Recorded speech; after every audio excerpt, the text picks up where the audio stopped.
I'm Sharon H, and today I'll be joined by someone who can read a room and spot the truth before the mask slips. He's a communications specialist, a security and safety risk expert, and the go-to guy for breaking down what's really going on with reality contestants on Married at First Sight. Let's do this. The Human Lie Detector. Scott Taylor on breaking through bullshit. Welcome to the channel. Great to be speaking with you. Thank you for being here. You're a communications expert, a security analyst. I hope I got that right. Give us your rundown of everything you do. So just over 33 years security, safety and risk. So across all elements of security. So from electronic to procedural. So I look after security consulting and training for stadiums, government, hospitality, healthcare. I do a mix. But the last 14 years of that has really been focused around all elements of human behavior. How to identify if people are going to shoplift before they do. How to identify who's going to be violent before they do. So we tie a heap of things with the training and the other elements that I do to help get people home safe to their families. And so because we teach a mix of things, so what they have in place for electronic security, physical, but on top of that, if they've got the right training to be able to pick up, person's going to be violent or this person's carrying something in their front pocket that they shouldn't, they can respond better. So it's a mix of those sort of things. Now look, some weird ways I share some of the content. I didn't expect to be doing Married at First Sight videos or reviewing Erin Patterson, but those videos have helped, I suppose, something that's common that people see, that if you break down something that people see in front of them, and there's been some of the ones, whether it's Erin Patterson, the Optus CEO, our politicians, or someone on reality TV, when sometimes we see and hear things, we get a gut, but we go, oh, look, they said that, but I'm not sure if I believe them. Videos I try and give them the content so they can understand why they're feeling that way. That's awesome. I love it when you do true crime. Sorry to cut you off, but I love the true crime stuff.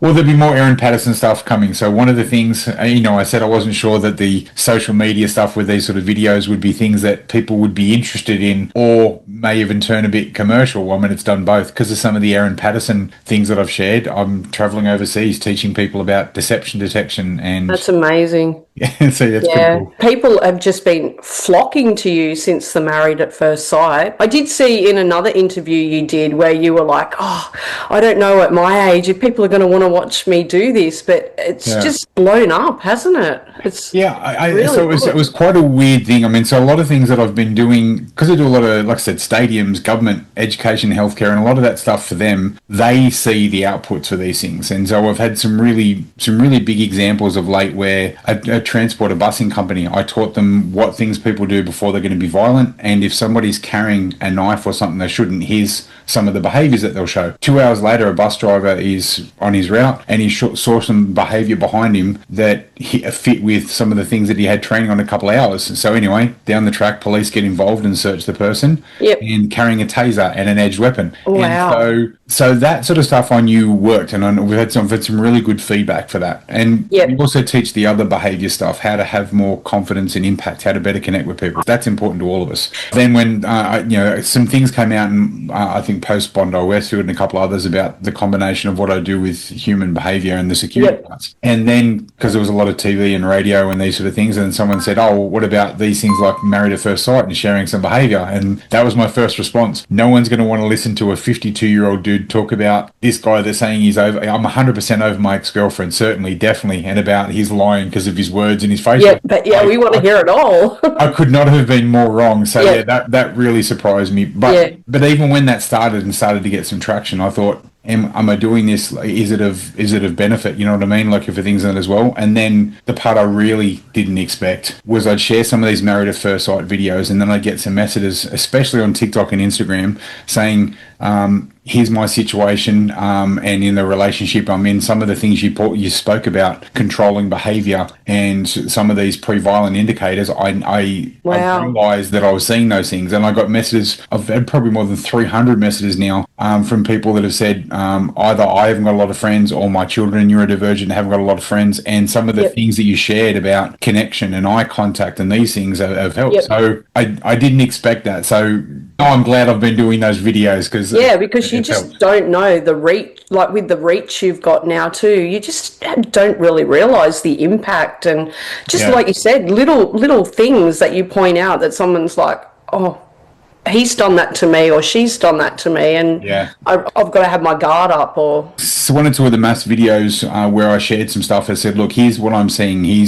Confident people take space, aggressive, dominant people take yours. And there was a couple of maths episodes where I said, he's showing elements of controlling behavior. He's taking her space. He's making her less. As she's talking for these things, there was different people that would have their hand on their partner's shoulder and they were touching or squeezing to keep them on script and all. And so sharing these things and I suppose help some people see, you know what, I've seen that myself, or I've seen that happen with a different dynamic. So whatever helps us be more aware of the people we're with and better connect, so we're more self-aware and more aware of others, I think that's got to be a good thing. Exactly, and we can all do with that, because you don't always take notice of what's going on around you, and it's essential really for your life. I mean, your whole life can depend on just missing one thing. Like you've even mentioned Bondi, for example. Yeah, so that's a lot of stuff that I do. The non-verbals are those with bad intent, so people with violent intent, people with looking for antisocial crime and things that they're doing as well. I share a lot in that space, and the thing is, it all comes down to whether you're trying to better connect with people, whether you're trying to speak with more confidence yourself, whether you're trying to pick people with bad intent. It all starts from that awareness and connection piece. And sadly, that's some of the things around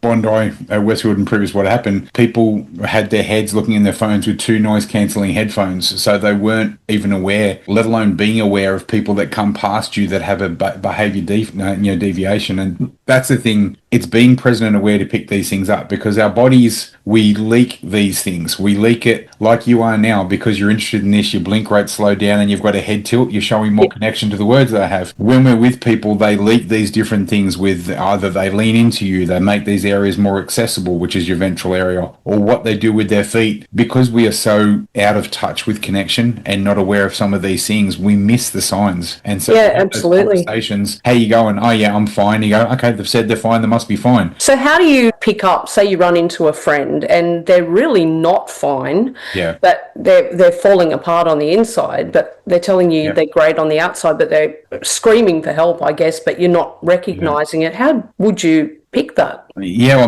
so I need to delve a little bit into it. So let me know if I start jumping too far in or you get bored with that sort of stuff. But no, you go. First thing, anytime people say, how do you tell if somebody's lying, someone's going to be violent, whatever, you don't look for these individual things. If you go in with a preset thing, I'm looking to see if they're lying, I'm looking to see if they're angry, whatever, you block out different things. So what we look for is comfort versus discomfort, and then we think what drives that. So if I'm speaking to you and saying like, oh, busy week, and obviously rushing for getting this, like, I hope you've been having a good day, and you go, yeah, my day's fine. There'll be a mix of verbal and non-verbal things. Now, what I mean by that, if you've got, I need to give you a bit more background to it. We've got these power zone areas, our chin, our belly button, and our groin. And we've got this ventral area, which is a line across our shoulders and a triangle down to our belly button. Now, these power zone areas, and especially this ventral area, we align with honesty and openness. So when people are speaking, that's why all your politicians are speaking to you like this, with these areas open. It's tying to that primal part of your brain that if you can see the inner part of my forearms, which is a vulnerable thing, and this is open, I've got nothing about me that can hurt you. So that's why we align honesty and integrity with that. Sort of like surrender, like. Well, no, just open. I've got nothing to hide. I've got. I meant like doing surrender. Like the other reason I surrender, I give up. I've got nothing. Now, if you add that to, you see when people, when they speak, when they're confident, they use their hands away from their body. But more importantly, what we're looking for is these areas, the chin, the belly button and groin. When people are relaxed, they give you access to that. They share that with you. When they're really connected, they share more. We lean into what we like, and look at maths are on the couch. They lean back from who they don't like, or they turn away. They're reducing access. When people have stress or discomfort, the brain says to the body, this interaction, that question you've asked me has made me feel uncomfortable. And so the brain says to the body, can you calm me down? Now, the way that it does that pretty regularly is these self-pacifying gestures. On maths, they spin their wedding ring because it's not often, it's new to them, but they start rubbing their hands, or these things escalate. So when you're seeing that friend and you're saying, look, yeah, hey, everything's going, they go, yeah, everything's good. And you'll see that they'll either do a bit of a self-pacifying gesture, or their shoulders come up and their chin duck. We call that a little bit of turtling. Stress and discomfort causes that. Now, you see these things happen really, really quickly. I mean, there's lots of other indicators. The feet are the most honest part of the body. The tension, the distance between their thumb and hand, you see changes when people are stressed. So there's a million things to look for, but the main ones we see that are really common are things like a spiked blink rate, because that happens with stress and discomfort. And when that happens, we release cortisol. So if I asked you a question that you found uncomfortable, Yep. for example, I'm going to take a bit of a guess here. When you have stress or discomfort, you likely touch your necklace that you wear there that you have around your neck. You probably touch that and I do tend to actually. Yeah. Yeah. so the reason we do that, now I want you to understand the behavior. If I said something that made you uncomfortable, why would you do that? Firstly, because it's covering that vulnerable power zone that we've been Yep. talking about. But also, reason you touch it is repeat self-touching, and that's how the body soothes the brain. That's why people pace. That's why people who are neurodivergent stim. I pace when I'm angry. But that's your pace when you're angry because your brain is saying to your body, "I'm angry. Can you cool me down?" So we do repeat physical things. So the Wow. reason when you have stress and discomfort, so the reason we touch necklaces and chains is it's a repeat self-pacifying gesture that soothes us. It lowers our heart rate and blood pressure, but you also feel better because you're covering that vulnerable area.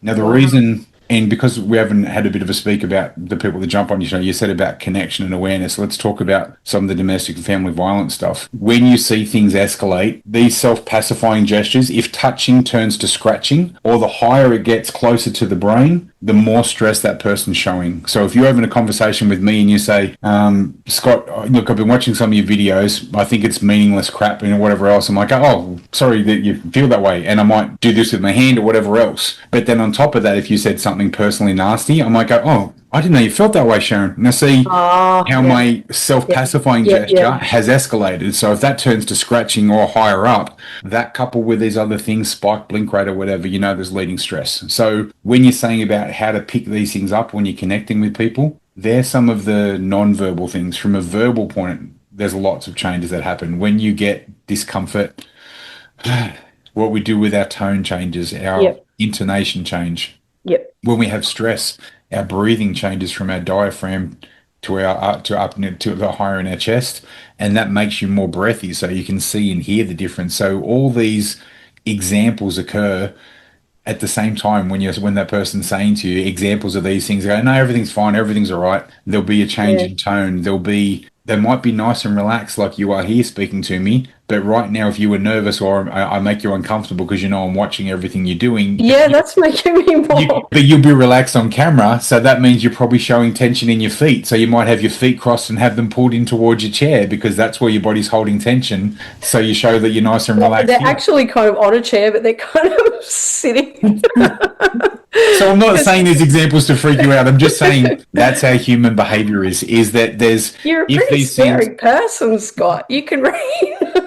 Well, that's not scary. I mean, it's about I'm on your side. But these sort of things are great because when people are here and listening to this, they're going to go, oh, I do that. If I'm at a coffee with friends and having a chat, I might look nice and polite, but I'll have my feet crossed and pull in if I'm bored or whatever else. So that's the lesson in this, is that we all leak these behaviors. It's part of human behavior. So just be genuine, authentic, and lean into it. How do you read someone that's hyperactive? I'm someone that is very with my hands. I talk a lot with my hands, and I'm a fidgeter by nature. Yes. But I also would describe myself as someone that extroverted but very introverted too. If I'm comfortable with you, I'm comfortable, but I do get anxious around new people. Yeah, I mean, well, the first thing is that we all have a baseline. And so for some people, you probably got somebody who's got that fidgety leg that goes up and down, and we watch that. And so part of you may think, oh, hang on, what are they stressed or what are they worried about? That could be their baseline. But that person's got the fidgety leg. If you have a conversation that stresses them, it may move side to side or whatever. There's still a deviation. So some people that are using their hands for things and that as well, you might show some tension in your hands as you're doing these things, or your gesture pattern might change. Or, like I said, it might be some non-verbal things or some verbal things that we do. So sometimes what happens is people are thinking, I don't want them to know this has made me uncomfortable, but the verbal elements give it away. So let's say you and I are you're interviewing me for a job and saying about where you worked beforehand. I'd say, oh, look, I spent 12 months working in at KFC and I loved it. They were really good people. Then I spent 6 months working for McDonald's. Then I've had a bit of a break before coming to speak to you. Doesn't matter what the company is. When I spoke about McDonald's, I sped my talk up about 20 to 30%. And screwed your face up. And that's the thing from a verbal and non-verbal point of view. I'm showing you, not with my words, but I'm showing you with my behavior that Yep. I don't want to talk about that. But because we miss these things and we're not, because sometimes we haven't got good eye contact, someone we're just not aware, we don't go, oh, let's look back to that for a second. I really want to speak about McDonald's. And then, hang on. So that's why these human connection skills are so important for recruiters, it doesn't matter whether it's your personal or professional life. We should all be human. We should all be scholars about human connection and awareness. I think it's so important. I'd like to think of myself as a pretty good judge of character. Been around quite a while. But I find that if it's someone I care about, I'm a bleeding idiot. I can't read. I can't read like their intentions, and fair to say I've been screwed over because of that. Like I see the good and don't see other things. What is something that? How do you know when someone's genuine? Like I know that's a pretty vast question, but how do you know when someone's genuine and someone's taking advantage, so to speak? The first thing when we're communicating is and look for that baseline,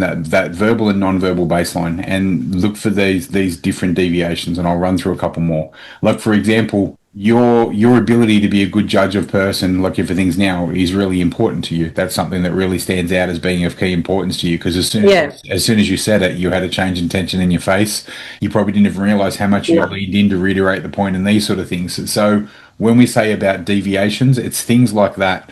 People show you by their behavior, sometimes not just their words, what's important to them, how they feel about it. They leak these behaviors often without knowing. So how do you know if people are being genuine? Well, people, if they're being deceptive, there's no one-off indicator for deception. There's no Pinocchio's nose or magic thing. But people leak if they're being deceptive. They leak different behaviors, verbally and non-verbally. And what I mean by that is there's a mix of these things. When people are being deceptive, when they're lying to you, the brain knows what it knows. Yep. And so, for example, if I'm speaking to you and lying about something, like let's just say I thought that pink, that pink lock on you was a color that I thought you really shouldn't wear. I might say, oh, pink looks great on you. If I'm going to be telling you something deceptive, my brain knows I'm not telling the truth. So when that happens, our brains it triggers the release of cortisol, the stress hormone. Now, I know on different channels and YouTube things and whatever, people talk about cortisol for weight loss. Let's talk about what it does in around human behavior though. So because I'm lying to you, my brain knows what it knows. So I release cortisol, the stress hormone, and multiple things happen straight away. First thing is it makes my face more sensitive. So when people are being deceptive, you'll see that quite often or not, they'll touch more around their face because of the cortisol. Cortisol slows down saliva production. So when people are being deceptive with you, they lick their lips more and have a hard swallow. So you watch these politicians when they're questioned. You watch Erin Patterson when she was pressed. You see spiked blink rate, licking of lips more, hard swallow. You see exactly the same thing in maths all the time when they're pressed for different things and they want to try and put out a different impression. So that's just from those areas. We then see the self-pacifying gestures. We see tension like in the frame. Now then from the verbal point of view, there's a lot. When people are not telling the truth, we've all got between 25 and 30,000 words in our personal dictionary. And when you ask me a question, I run back to that filing cabinet,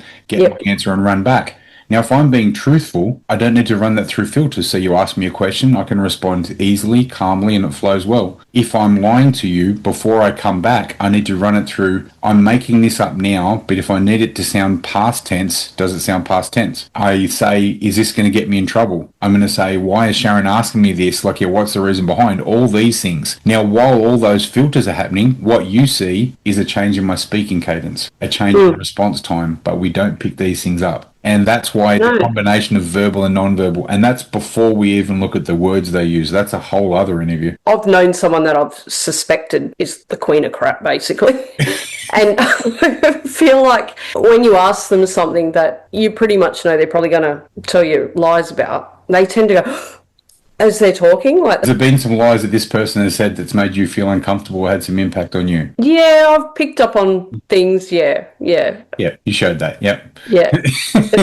So the breathing location, these things, so we get that. So that's the body's response, because when people are being deceptive, it takes cognitive load. It takes thought process, and we're all like computers. We've got a certain amount of mental processing ability. So if I need to lie to you and run through all these filters, it's going to slow down the way that I speak. Or the other thing is you see breaks in emotions. If people are lying about being upset, you see people with the fake crying. God, we see that in maths all the time. If somebody's really emotional and really upset, if they're fake crying, you'll know because they're will happen exactly at the ends of words. If I'm overcome with emotion or That's good to overcome with know. grief, then I don't care about when Yeah, that's going to be. It's not, oh, Sharon, this has really upset me.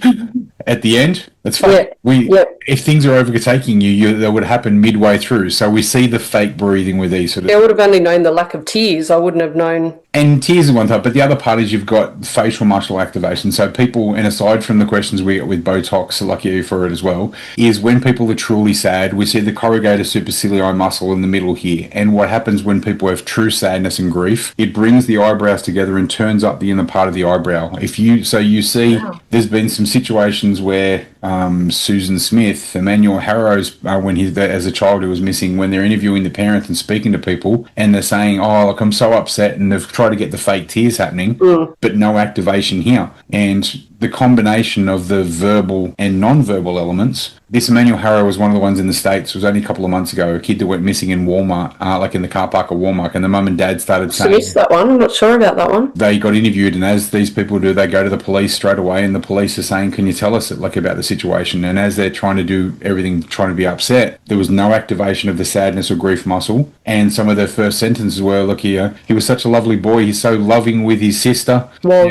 there you go. Yeah. So slipped out past tense. Nobody will talk about their family members or somebody close in past tense if they have hope. Now that's happened with multiple true crime cases. So sometimes people leaking Like they were. current or past tense. Yep. Sometimes like Erin Patterson, when they use limiting words and they say, "Tell us about the mushrooms." Well, what I can tell you is this. That's not her being specific. That's her indicating there's more that she can't tell you. So listen to the actual words that people say. So it's the combination of the verbal and non-verbal stuff. There's so many beautiful information feeds happening around you that show you that somebody's truly happy, truly sad, whatever else. And we miss a lot of these things because we're not present and aware. You're going to have to cover the Blake Lively and Justin Baldoni trial now. That's going to be an interesting I haven't seen one. that. I mean, there's a lot of stuff, and obviously at the moment now. Oh, you need to delve into that one. Some of the things, I mean, and you talk about the social media thing before and about some of the impact, because I don't know, because I am just not cool in any way. There's been some of these things that people have sent me videos, said, "Can you have a look and give me your feedback like on that?" And so one of the ones was on TikTok, this Anna Paul. I didn't know that this Anna Paul was a social media influencer. So someone sent me a video and said, "Can you review and share if you think this person's telling the truth?"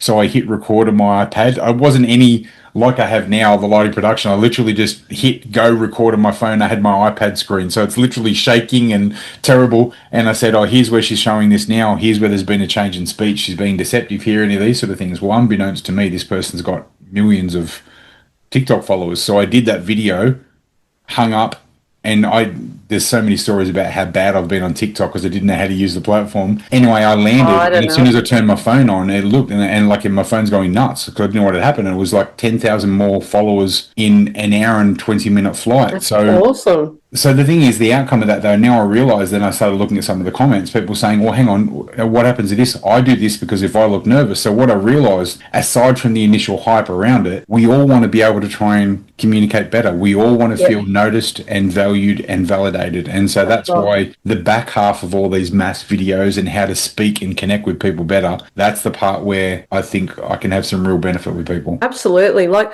I don't think it matters who you are or what you've done. You still get scared. You still get nervous. Like I said to you the other day, firsts are scary. Yeah. And this is the first time I've ever actually done this sort of video. So I was so, like you wouldn't have been able to tell. But yeah, but I like that people know that we have all these emotions and none of us are perfect and we stuff up, and I like that about human. We're all human. And the thing is about this, that's why I'm so pro getting out these sort of things, because the more you see these things, you can see, you know what, this person's vulnerable still. They've got stuff that's carrying around with them. I mean, it was there's been, for whatever reason, there's been a real sort of spike in some of these conversations and podcasts and things. And I had one last week where the gentleman had reached out and he said, "Look, I'm running a small podcast and doing this, but I really want to have a chat with you about connection for things as well." So anyway, we had this chat and shared about it, and it was just, like I said, non-scripted, like we're doing now, just flow with it, and they're the best conversations. Got to the end of it and he said, "Look, based on with these things now, like you've already shared a lot of things, can you do a 5-minute tell me everything you think you know about me, about who I am, whatever else?" And it's the first time someone's asked me to do that live on one of these recordings. So anyway, I did that and dove right into everything about here's likely what you're like as a child. Here's how you communicated style. Here's what likely event was that changed you, all these other things, down to what he dress, how he picks friends now, all these sort of things. And so I'm looking back on myself and going, oh, I've got a few discomfort indicators there because I was sharing a lot of stuff thinking, let's see how this lands. You saw it in yourself. So yeah, because I mean, I'm self-critical when I watch things how I communicate because it's what I do for a living. Exactly. I assess communication and change. Anyway, I said these things and I shared all these things. So I spoke for probably 6 or 7 minutes, unbroken about everything I picked up on who he was, all these other items. Anyway, he was just silent. I go, oh, hang on a sec, and then just went, every single bit was right, and you'll see me on video go, yeah, good. That's cool. That's so cool. So regardless of who we are, I mean, yeah, exactly. I don't get the same nervousness like in fear. And what I mean by that, I track. I mean, I've got a Whoop band, I've got the watch and whatever. If I get up to public speak and do these things, my heart rate lowers. I think because I love connecting with people. I love seeing my words land. I love trying to be like, and see people pick some things up and go, oh, that'll land for me. You know what I mean? So see, I'm an overthinker. Yeah. And I think, oh, what if I go blank? What if I get this wrong or get that wrong? Right? Yeah. Pardon? But what if you get it right? Yeah, true. So I do have a personality though where I will jump in if I'm scared and I'll give things a go. Like I kind of like that where I'm kind of packing down for a few days and then have a go. But I do struggle a little bit at times though. Like I'm normal, I guess, that I do have lack of self-confidence, and that has always been my disability, that I've struggled. But then I guess that's what made me do what I do. I try to show people that you can, even when you're scared, you can have a go, you can try and find your brave and do things. But the thing is, I love that phrase, find your brave. I love that. But I mean, the thing is, if you're saying about these things and if you're nervous, like and scared, then that's where courage is, that's where growth is. If there's exactly. If these sort of things, so challenging yourself for doing that sort of stuff. But I think there's a lot more to it. Because we communicate so much online with messages and SMS now compared to face, there's so much less of that. And so we haven't practiced or rehearsed our ability to communicate. I get so many messages, or if I do a TikTok live, especially people reaching out saying, how do I improve my eye contact because I'm nervous? So it's those sort of things, sharing a lot of stuff around there that people want to have these skills. They want to have the ability to make new friends, to connect with people. I mean, finding friends is hard. It's not like it used to be when you're 6. Finding real friends is hard, And so to do that, you can't do that without sharing of yourself, with being a bit vulnerable for things like that as well. And it's finding that right balance point. So, I had somebody else who I met on TikTok, Jade, has got a thing like a group, and where she supports mums, supports parents, like everything as well. And I ran up and did a session just on as adults, how to connect with people, how to make friends, and the questions around there. So it's so true. These conversations about connection and feeling a bit more relaxed in our own skin are so important. Exactly. Like some people have referred to me as an oversharer at times with what I'll put up on Facebook or whatever, but I sort of look at it like, well, there's things like if I'm open to saying, look, I get scared or I get this or I've had failures, that other people will be more likely to go, well, I get that too. I can relate to that.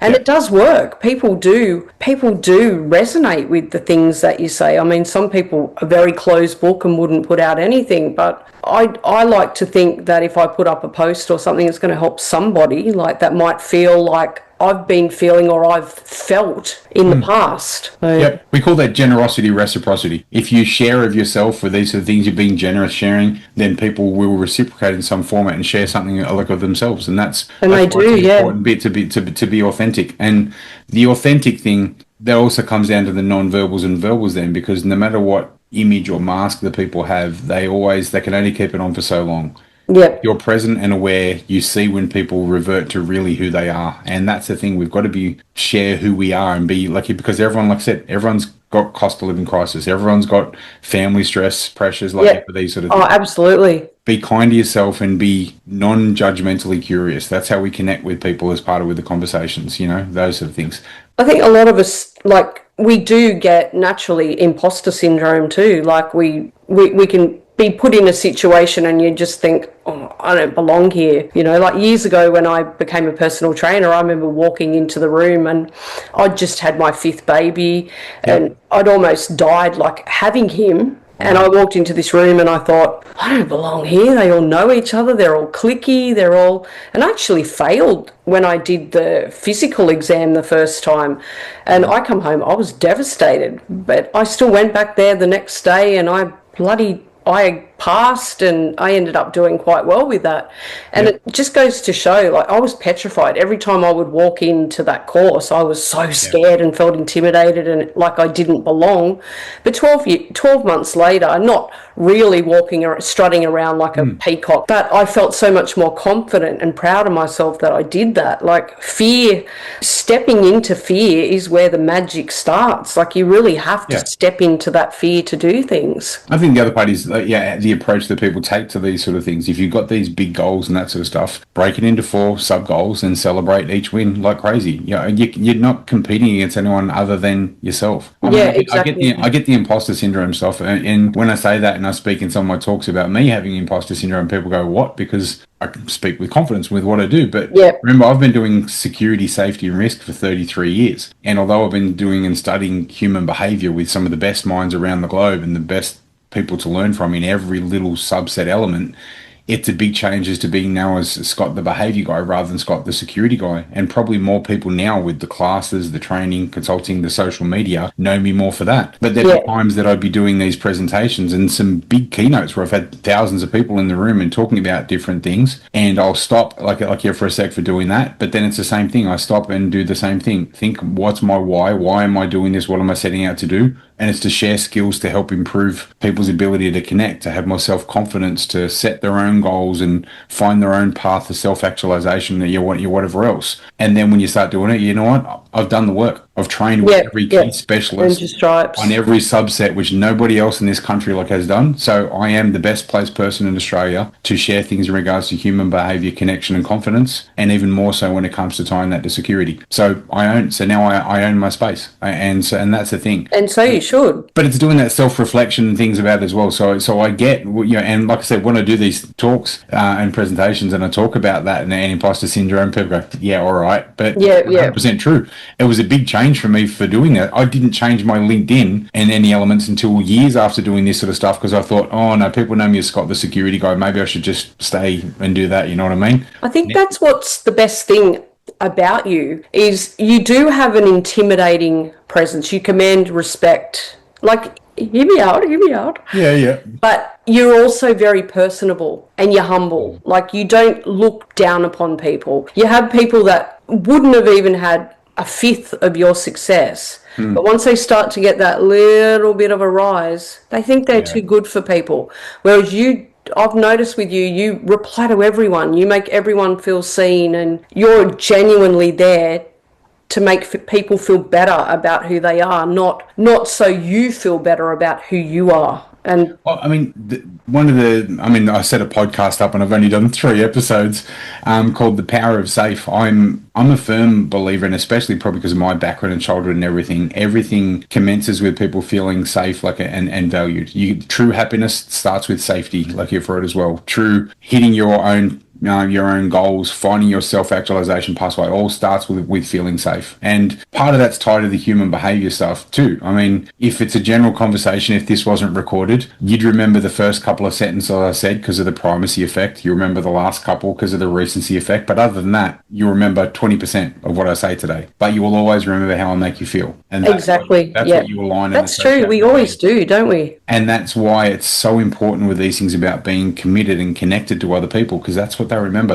And so everything I do in my personal and professional life is I want people to feel noticed. I want people to feel safe, and I want them to feel valued. And so that's, I suppose, what underpins everything I do personally and professionally. And so that's why when people comment on some of these things as well, they're taking the time to share things. I respond even to the people that are negative. I mean, there's a whole bunch of maths people that have been negative, isn't it? It's just the negative, the ones that they think they've had a bad edit say, oh no, reading behaviour, you can't do that on maths. Everybody else says, yeah, you've seen enough. You've picked who the person is. So yeah, it's just funny. How do you get on? It's jumping away from maths. When you're in a situation and you can see someone is absolutely full of it, But you're kind of like in a situation where you're not asked your opinion, but you really want to give it. Like, how do you get on with, like me, I'm sort of the person that my husband will kick me under the table and look at me like, don't you do it.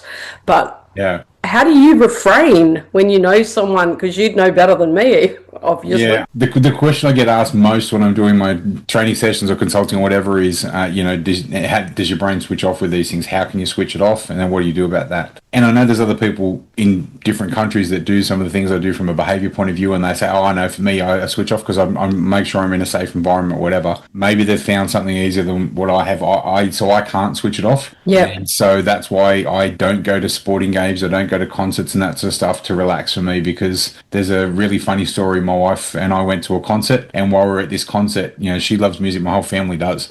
I don't. I've never liked new music, but aside from that, in this concert, she said, "Okay, tell me what you're seeing now." And so while everyone else is dancing, I'm going, that's 5 people per square meter down the front. If that gets to 6, it's a crush hazard. The barricades are in the wrong part. Those lanes are too thin. The lighting's in the wrong spot because you're not getting clear visibility. Oh my God, you're a nightmare.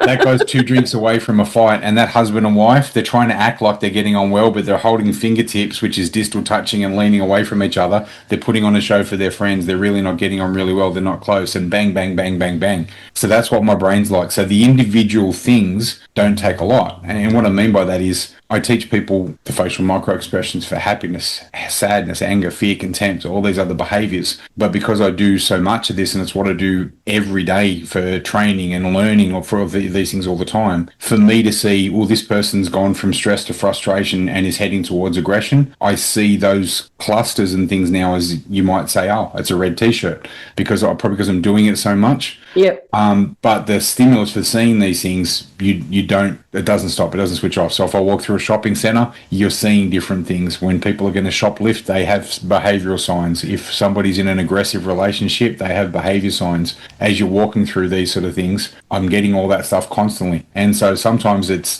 difficult. Yeah, it would be. I've got a protective streak, and so from that point of view, that can be difficult. And sometimes I've made mistakes where I've probably got involved where I shouldn't, because I've seen some stuff and have got involved for doing that. And so that's the thing about these. But I also look at it and think I mightn't get as much sleep as a lot of people, because my brain's always going, and I don't do those. But at age 52, to be able to know what I'm uniquely best placed in the world to do to help people be more aware, better connect, and go home safe to their families, it's worth it. I mean, I already know what my legacy will be. So yeah, but that part, my brain doesn't switch off. Yeah, my brain doesn't switch off for other reasons, but I can pick up on a lot of energies from people. Like, I tend to, if someone's not a good person, even if I don't know it, I have gotten sick from people, and I think, I'm going mad, like, what's wrong with me? But then it's turned out that they have not been a good person. I mean, some people have a bit of a natural radar where they pick some of these things up, and so you may pick up that there's lack of congruence between their verbals and their non-verbals or other elements, and you think, I'm not comfortable with that. So you might have a good refined radar for these sort of things. There's so many indicators that people leak from head to toe, verbally and non-verbally, and once you're more present and aware with these sort of things, you get better and better at picking them up. We're jumping off again, but trolls online, what's behind these people? Like, what makes these people tick, do you think? Oh, I mean, there's different elements. I mean, you've got a range of people that are motivated by pride and ego, and so for their point of view, by trying to correct people with things is the way that they feel like they get a few points back. They're trying to often counterbalance other elements of their life where they feel they've got no power or no impact, and so that's why they do some of these actions. It's a matter of always thinking, aside from the behavior, what's driving the behavior, and that way you depersonalize a bit. I mean, I'll get people that, and I know they say, oh, I don't respond to these people on, but if you have a look at some of my Instagram stories and that sort of stuff, there's people that'll jump on about things, and I respond back. I say, you know what, it's okay us having a different opinion as long as we respect each other's opinion. And then I'll share some things, and you'll see they reveal themselves because they'll start communicating a certain way, and then they'll change, and you'll see that change in tone. I just need to be consistent with who I am. So for some people, it's sadly they're living some sort of internal life scorecard, and where they're not earning points elsewhere, they try and balance up by trying to minimize others. Yeah, because I always see them as miserable people. Like, if, I don't really see it so much on my own stuff, but like if you open a news story or whatever, so many people are just nasty and full of hatred. And I'm like, Yeah. what? Why are people so nasty? Well, there's different things, yeah, and I know one of the best behaviour specialists around the globe, a guy called Chase Hughes, talks about the human needs map, and we've got different things we want to be known for. Some want to be known for intelligence, some for like a victim type syndrome. So for different things. So for some people, that's their version of balancing up and getting some points back on their scoreboard they're not getting in other parts of their lives. So that's why. Same as when people cut you off and do whatever else, like in the car, it's the same thing. It may annoy you, but what's driving their behaviour? That something like this is so important that they need to have that small win for doing that in the car. Yeah, ego. How sad is the rest of their life if that's what they're really, if that's their win for the day? Or even how good is their life if that's all they got to bitch about? Yeah, true. Yeah, well said. Yeah, I see a lot of that, and also it's more to like if say someone is copying horrible treatment from someone, how do they differentiate in their mind the difference between it being a them problem and it being a demon on the other person's shoulder that's making them just lash out? Or your image has to align with your integrity. So the first thing is some self-reflection. If you're seeing these things and it's happening regularly, then doing some self-reflection. What sort of person am I? Am I sharing true to my values? Do my values align with others? Is that what's driving that? So if you've got some concerns, you're getting this, and is it me or is it the other person? What's that page? Am I the asshole? Yeah. I mean, honest, true, deep self-reflection is important for that. And like, that's where you get a bit of a set for who you are and your morals and ethics and where does that truly sit. But often if people are going out of the way for these sort of things in this vindictive type behavior, it's a reflection of them on the gaps of their lives, on those sort of things, how they're trying to balance up that. Because I think it's pretty natural, like if someone just turns on a dime on you or something, that you go through the motions of like, what did I do? What did I say? You have nights laying in bed thinking, what have I done? What have I said? But then when you realise that you haven't done anything, you know what I mean? Like, how do people, like I have a lot of people, like in my comments, that if I put up a video on narcissistic behaviour or something like that, people will be like, yeah, well, my best friend's uncle's a narcissist and they treat me this way. I don't want to say like I'm pinpointing anyone. You know, everyone, there's Dr. Google out there a lot as well, so people love to throw around those words and these sort of things. I that get word that gets on thrown around my like videos. confetti. I share a word, something about behaviour, and I say, here's some of the specifics, and I go, oh, do you think they're a narcissist? Like, I haven't seen enough of their behaviour. We've seen like a minute and 50 seconds of these elements. So we can't be quick to judge that. But I mean, the self-reflection is really, really important. And I think for these things with behaviours, always think what's driving that, what's making somebody act like that, what else in their life are they trying to balance or fill a gap? Because we all want calm and balance in our lives. If we don't have it, we seek it in other people. And so some people, that's why they may gravitate to something you may share, because you're filling that knowledge gap or that calm gap for things. I know that's part of what I do with my content as well. But the same thing, some other people that sadly look at that part, like with their lives, their win for today is trying to earn a point by taking it away from somebody else. And people that are just generally unhappy with their lives now, but the overall trajectory of their lives as well. Yeah, it's just amazing how many people like take it on as something's wrong with them if other people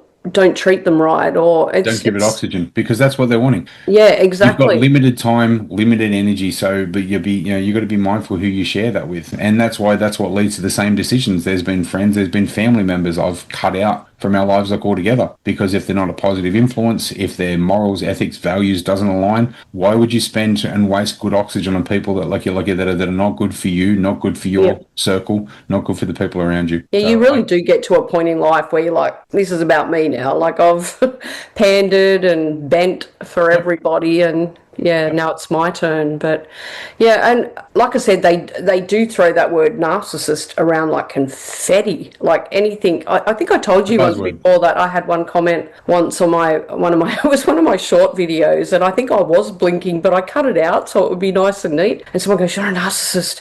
You haven't blinked." And I'm thinking, I'm trying to remember me blasted words. I'm like staring, trying to remember what's going on behind me eyes. So many people have seen a post or an article, and all of a sudden, like, that, like in Dr. Google, where it's often nowhere near like it's to that depth. That's why we just need to be present, and when the people we're communicating with, the same thing, look for that baseline, who they are, and not in line with yours. And so, look, you just need to understand that's what that person is. And on a different day, you may have had a bad day at work. You may have had some tech issues before jumping on here. So your baseline may be elevated than normal, but for today, that's your baseline. So my my job, if I'm trying to connect with you and these things, is to do that and to calm you down. So like now compared to the start of our conversation, your speaking cadence is more even, your breathing is relaxed, your non-verbals, you're more physically relaxed, all these sort of things. That's what a good conversation should do for you. Yeah, exactly. You threw me off. Someone about your size was, you want to film? I was like, okay. Well, that's the thing. I mean, with the best conversations, because I mean, look, you could do that all true, but when you're doing these things, you get to see your words land. We've got to talk about some behaviours that when people watch this, there will be lots of people that will watch this that, hey, I touch my necklace when I have a bit of discomfort and do these things too. So seeing and feeling these things have helped make it easier for other people to understand as well. Yeah, exactly right. Yeah, and also envy and jealousy. Okay. How does one, again, we're going back to people that think there's something wrong with them, but how do they spot the signs of if someone's just treating them badly or lashing out because they're envious or jealous of what they have? Or Well, I mean, part of it is what's happening with these things. You're trying to say about really identifying what part of the root cause is, like you're with their behavior and trying to think rather than just assess and make a smart decision on that behavior. If someone's acting a certain way, overthinking and laying there at night thinking, why are they doing this? What have I done wrong? What have I said wrong? What about my life is doing like this with them? Maybe the most important decision is, do I need to be around and waste my time and energy with this person? If that's how they make me feel, if they're detracting from my path, if they're reducing my light and my impact, why am I wasting my limited valuable time on somebody like this? So I think it's more important first to work out to make some smart decisions about that. You can only control the controllables. I can't control your opinion of me. I can be who I am if I'm being true and authentic. You will like that's me. true, yeah. You will like me or not like me. I can't control anything about that. Your life history, your experience, the people you've dealt with, all these things frame part of who you are, and that may be a lens that puts your perception on me. I can't control that. I can control who I am, the way that I communicate, if my image aligns with my integrity. How you do that after that, with all due respect, that's a fucking you problem to deal with. Yeah, I love that. Yeah. That's what I always sort of think about what other people's perception is. It's like you're looking out a screen door, and some people are going to have a really messy, full of insects and full of dust and full of everything. So they're going to be looking out through that filter. And then other people are going to have a nice, clear view of the world, and everyone's looking through a different view. And everyone's going to base their opinion of you or anybody, me, of what's filtering that view. Yeah, we've all got a different lens. I think the experiences that we've had, what we've gone through, people that we've dealt with, all these sort of things, that frames part of the decisions we make and some of the bias we have. But that's why it's so important when you're communicating with anybody to remove bias and just be other person centered. Because although we have differences, it doesn't mean that they're opposing differences, different views and opinions. And if we're connected, if we're respecting the other person's position, if we're listening to try and understand, not just listening, waiting for a chance to speak, I've already made my mind up. Just the different approach changes conversation so much. Yeah, exactly. Because you can always tell when someone's just listening, they go, waiting to cut you off. They open their mouth, they nod their head to try and accelerate, and you see the changes in breath when they're trying to fill in. So they're not listening to you. They're just waiting for a chance to speak. Yeah, they're thinking about, oh, I won the footy last week. I'm going to tell you that. Very true. Yep. Your book, you brought out the first handshake. Yep. So how's that going? The first thing that I've done, I thought I'd see how it went, and thank you for the plug with that, and thank you for the support with buying it. It went bestseller within 3 days across a couple of different categories. So seeing that flag and come up on Amazon in negotiation, I think, and communication skills, and to see that for those days, whatever, people like Chris Voss and Jefferson Fisher, my book had outsold those. It was a pretty special feeling. So it felt weird, but really positive seeing people sending me photos of Healy with the book, because the stuff I shared in the book, I haven't shared in some of my training. It's my personal thoughts. There's nobody else that I've seen around the globe has been talking about the behaviors people leak online by how they select their pictures, their word analysis that they share with their posts and these things, and then how you should carry that forward to connection. So I've had some wonderful conversations with people all around the globe. I got a message saying my book was ranked high in Sweden, and I had about 40 sales in Sweden in one day. That is awesome. So there's been a mix of these sort of things. It's been a really good process, for sure. It came through Amazon. I opened it, and I literally did not shut that book until I'd finished it. Thank you. I might have had a pee break, but I still read the book. And it makes people go back. I've heard that they go back and look at their Facebook and their LinkedIn and these sort of things and think, oh, that's how I've selected that picture, or that's how I've put this out publicly, but really I was thinking this or going through this in my life, and I probably leaked more than what I thought I'd leaked. Yeah. To do so good, it's just testament to how far you've come with your reach now. Like, it's just amazing. Yeah, it's that's like I said, like a bit surprised. I mean, I was traveling because I do obviously sessions now in different spots around the globe. I've got, like you mentioned, New Zealand, Thailand, London, Ireland coming up, and that as well. And I was in South Africa, and while I was there, I was having conversations with people about my book, and so that was a little bit surreal. I mean, I've got something on today. I've got coming up in June. I'm in London, and there's a book signing in one of these events, like in London. So that sort of stuff is still pretty surreal, I got to say. Yeah. And then when you were saying like a bit about the imposter before, we were saying you're probably sitting there going, me. Yeah, it's. I mean, I'm more comfortable now, especially with the social media side of things, probably because that's grown so quickly. I mean, between the platforms now, it's like 140, 150,000 people. That's incredible. But so when I do some of the things, especially the TikTok lives, that's sometimes a bit weird when you've got 100 people on. And I've been doing these as I walk around the lake trying to get fit and doing these live things on TikTok and people jumping on. But we do these and I have people say, I've got a job interview come up. How can I have a bit more confidence or whatever? And then I'll just talk around that as I'm walking around the lake. So I'm getting more relaxed than that, but it just shows with these sort of things, it doesn't need to be the fancy production, good lighting stuff. Yeah, exactly. As long as you're being genuine and listening to the questions that people like you really want to know, then you can help from anywhere. And the first time you did it, you were probably like panicking. Like, there is a couple of funny stories because I'd never used really TikTok before, and then the first time I did a live, I didn't know that people send gifts. And then even when these things started happening, I didn't know that gift meant that they'd sent some money to me because they liked the content. And so I didn't know. So I'm doing this live on TikTok, and next minute I've got this big mustache and this big cowboy hat has come up on my head. And of course didn't know what was going on. I'm going, I'm sorry guys, something's happened. I'm looking like a cowboy. And all these people are laughing in the comments and they're saying, no, that's because some of the stuff you shared. So somebody paid $1 and sent me and it puts a cowboy hat. Oh, so of that's course, so then, cool. Because it freaked me out. Then my head turned into a dragon and then flowers and I was a Tinkerbell and whatever else.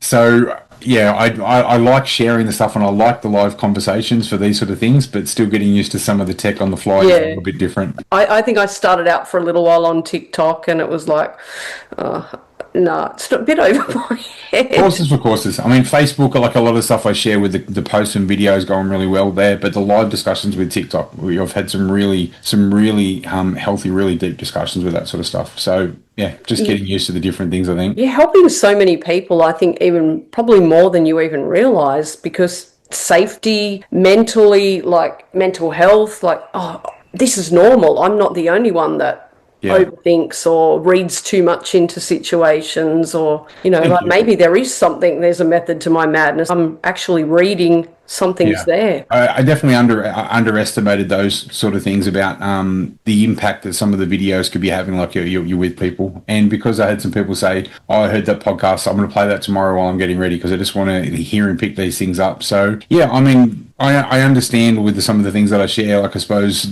the responsibility you have that if you're going to be sharing some of these things, because and that's why I try and make sure that what I'm sharing, I'm as honest and vulnerable about it as well, about the mistakes that I've made, about what put me on my journey for things as well. But same thing, I mean, that's I suppose all we hope is the fact that the stuff that if I can share some things about the journey and the mistakes I made, like that help people, then they don't need to have made the same mistakes, if that makes sense. I think mistakes are what makes us strong. Like you think about it, like you fall down 10 times. Every time you're pulling yourself back up, you're getting stronger. And that's the thing, sharing about the journey now, we've got so much open access for some of these things. There's inspiring conversations we have every day. Exactly. And did you always have like a bit of a gift for being able to read people, or what made you decide that you were going to pursue this? That's another question I get asked a lot. So I've been doing security for a long time, and I started the security stuff. I grew up with elements of family violence. Mum passed away when I was young. Dad remarried, and there was elements there post that dynamic with elements of family violence. So the security element is, I suppose, my role turned to a bit of a protector role with my brothers and things when I was age 14. When I started doing things in security, I was probably 19, 20, and then I was helping. All of a sudden, I started speaking to some new clients and end up talking them into coming coming on with our security company. So I think from that age, I probably had some abilities on being able to connect and understand people's motivations a little bit and probably read some things. You learn So to then when read I danger started, signs and stuff. yeah, but even connection, how do I, hey, this person's interested in what I'm saying, so speak more about that, or this Yeah. person. So I started doing some sales and helping do some stuff with the security company while I was still doing these, these sort of things and learning this sort of environment. So I think I've had an ability and a focus probably on being able to connect with people from that point of view, and probably even influence towards some outcomes because I started influencing clients and things for sales. So then when I started studying this, I started going, oh, that's why I do that. That's why I feel that. That's why I think that. And Yeah, that's what sparked exactly. me for learning and doing more. It's so interesting. I think we all like to think we can read people. And then you meet someone like you and you're getting read. Yeah, but I mean, the thing is, we've got elements in different level of our own radar, like for how these things, how we read, how we pick these things up. I think part of it is I help give people some depth and clarity as to why they may be having that gut feeling, and so how do you do it more consistently by learning more about these sort of things. And how important would you say it is to follow that gut feeling every time? Well, I mean, sometimes your gut can be wrong. So because you've got that gut feeling because of prior experience or bias and these sort of things. So it's important to obviously to listen to that.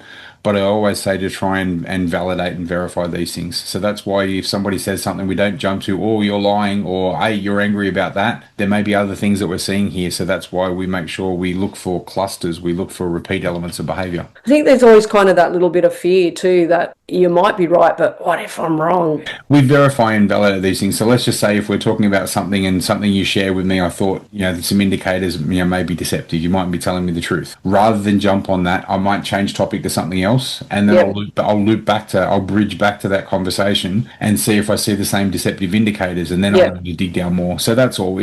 I'm not saying don't trust your gut, like you're for it Yep. as well, but the more you learn about human behavior, like in these sort of things, you realize that if people are being deceptive or there's others, they leak indicators across different clusters, their feet, their hands, their change in voice, their blink rate, all these different things. It's fascinating.